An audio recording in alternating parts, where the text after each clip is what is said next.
Hello बच्चों, let's read the question and the question says that the electrical resistivities of the four material P, Q, R, S are given below. P is equal to 6.84 into 10 to the power minus 8 ohm meter. Second one is 1.70 into 10 to the power minus 8 ohm meter. Third one is 1 into 10 to the power 15 ohm meter, and the fourth one is 11 into 10 to the power minus 7 ohm meter. Which material will you use for making a heating element of electric wire? Second one is connecting wire of electric iron. Third one is covering of the electric wire, connecting wire. Give reason for your choice in each case. Okay तो हमसे ये क्या पूछ रहा है? हमसे ये बोल रहा है कि अगर फोर मटेरियल है, ठीक है, पी क्यू आर एस, सबके रेसिस्टिविटी का वैल्यू दिया हुआ है, ठीक है। तो इस क्वेश्चन को करने के लिए सबसे पहले की कॉन्सेप्ट हमें पता है कि रेसिस्टेंस का जो वैल्यू होता है वो क्या होता है, रो इंटू एल बाई ए, ठीक है। जहाँ पे ये रो जो है यही रेसिस्टिविटी होता है, रेसिस्टिविटी।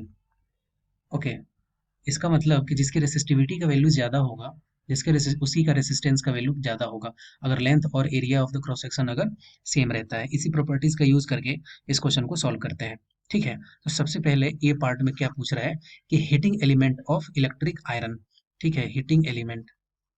हीटिंग एलिमेंट के लिए इन चारों में से कौन सा यूज करेंगे?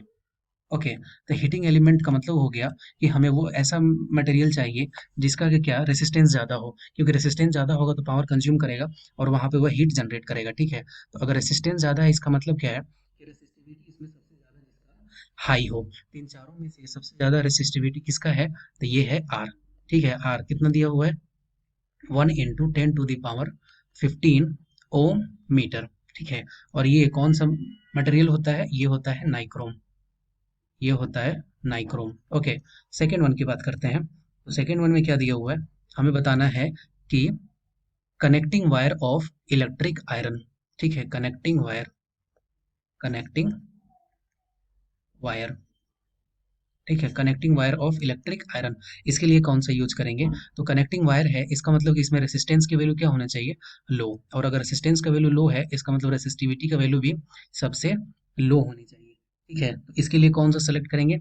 इसके लिए सेलेक्ट करेंगे क्यू, इसके लिए सेलेक्ट करेंगे जिसका वैल्यू कितना है 1.70 into 10 to the power minus 8 ohm metre. Okay, ये वैल्यू होना चाहिए। और यहाँ पे कौन सा मटेरियल का यूज करते हैं? ये करते हैं कॉपर। ओके, थर्ड वन देखते हैं कि थर्ड वन में क्या पूछ रहा है हमसे। थर्ड वन में पूछ रहा है कि कवरिंग ऑफ कनेक्टिंग वायर, किसके लिए? For cover. तो कवर करने के लिए जो हमें भी पता है कि अगर वायर है उसको कवर करने के लिए ऐसा मटेरियल का यूज करना पड़ेगा जिसका कि अगर कितना भी हीट हो तो वो मेल्ट ना हो, ठीक है। उसके लिए क्या चाहिए? रेसिस्टेंस का वैल्यू ज्यादा। और अगर रेसिस्टेंस का वैल्यू ज्यादा है इसका मतलब रेसिस्टिविटी भी क्या होना चाहिए? ज्यादा, ठीक है। और रेसिस्टिविटी ज्यादा है इसका मतलब इसके लिए कौन सा सुटेबल होगा? इसके लिए सुटेबल होगा फिर से वही आर, जिसका वैल्यू कितना है? आर का वैल्यू है 1 into 10 to the power 15 ohm metre, ठीक है। और इसके लिए किसका यूज करते हैं? रबर, उसके लिए रबर जिसकी रेसिस्टिविटी का वैल्यू बहुत ज्यादा होता है। I hope you will understood well. Best of luck.